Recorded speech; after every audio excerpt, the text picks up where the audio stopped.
Hello everyone and welcome to Math Success GH. Today we are diving into the world of sets.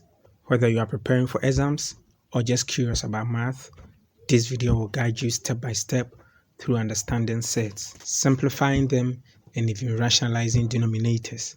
By the end, you'll be a pro at handling sets. So grab your notebook and let's get started. First things first, what exactly are sets? Sets are irrational numbers that cannot be simplified into a rational number. That is, they cannot be simplified to remove the square root or other roots. For example, root 2, root 3, and root 5 are all sets because they cannot be simplified into whole numbers.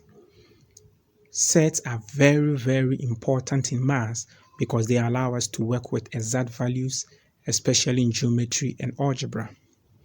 Note, root 4, root 9, and other square roots of perfect squares are not sets because they are rational.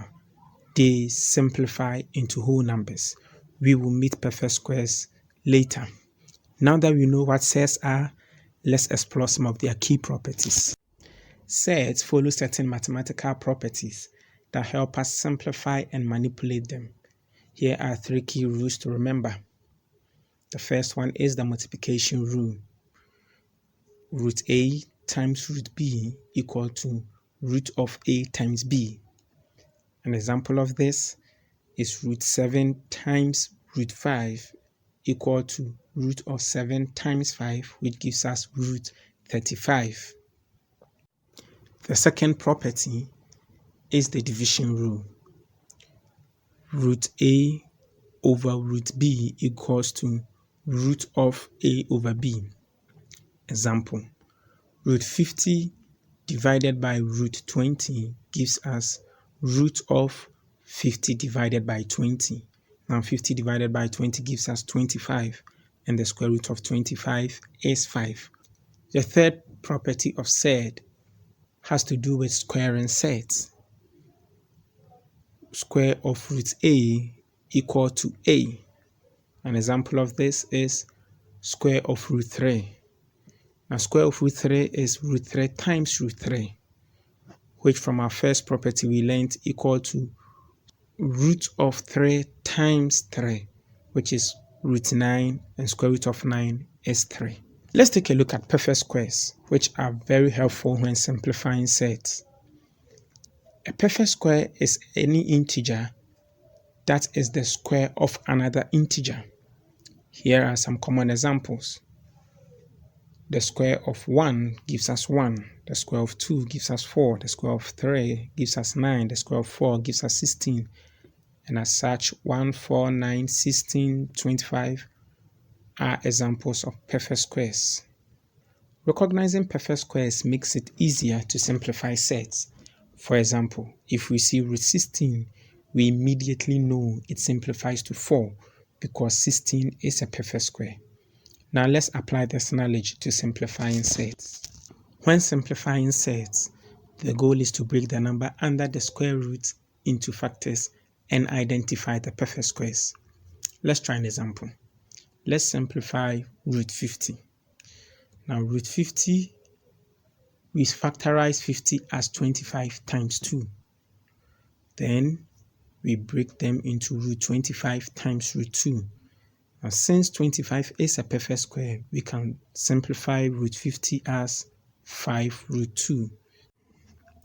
Let's try a second example. Let's simplify root 80. Now root 80 gets factorized into 16 times 5, which then becomes square root of 16 times square root of 5.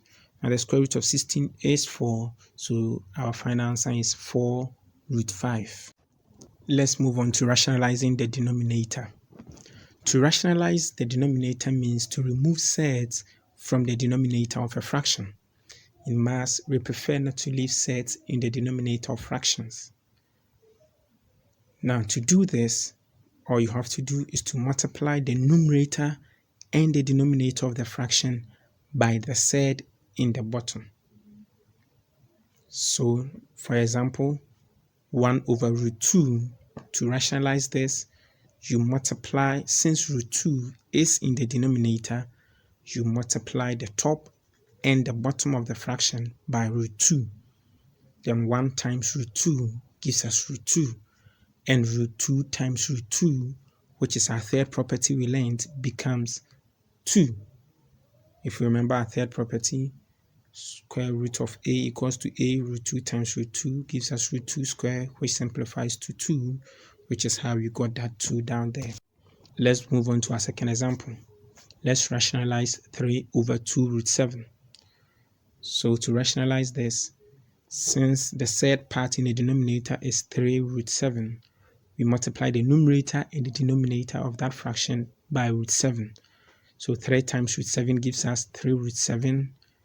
2 root 7 times 7. Root 7 times root 7 gives us 7. So 2 times 7 gives us 14.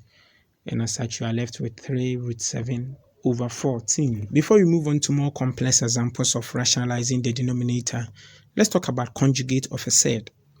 For a binomial expression is any expression with two terms.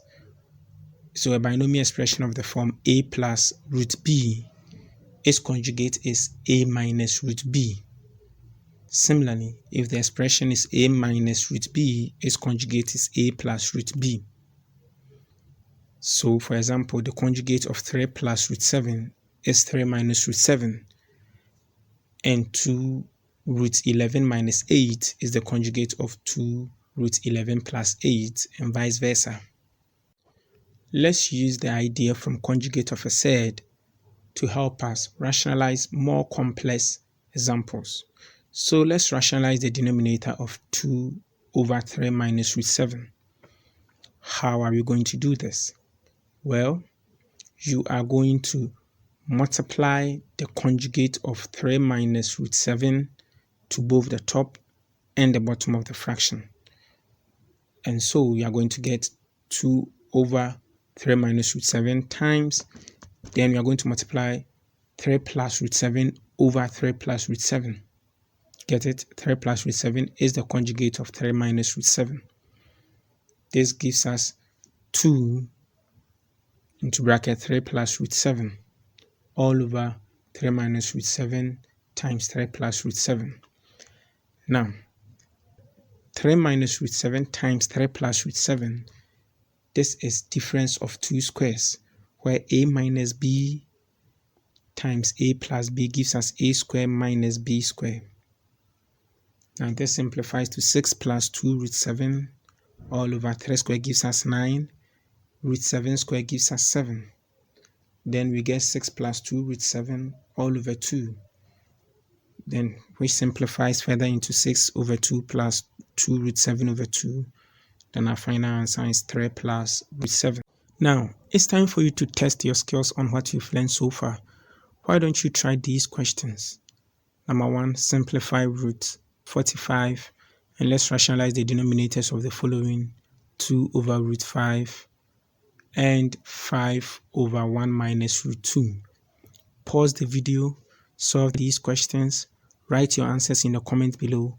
I'll be checking the comments and replying to your answers. Let's see who gets them right. Alright, let's check the answers. So number 1, root 45, we get simplified to 3 root 5, 2 over root 5. We rationalize by multiplying root 5 to the numerator and the denominator, and this simplifies to 2 root 5 over 5.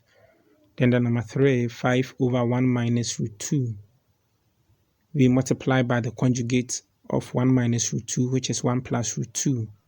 We multiply the top and the down, and this simplifies to give us negative 5 minus 5 root 2. How did you do? Let me know in the comments if you got them right. And that's it. You've now mastered the basics of surd, from simplifying them to rationalizing denominators. I hope this video made surd a little easier to understand. If you found this helpful, hit the like button, subscribe to Maths Success GH, and turn on notifications so you don't miss the next video. Also, don't forget to drop a comment with your thoughts or any questions you have. Thank you for watching and see you in the next video.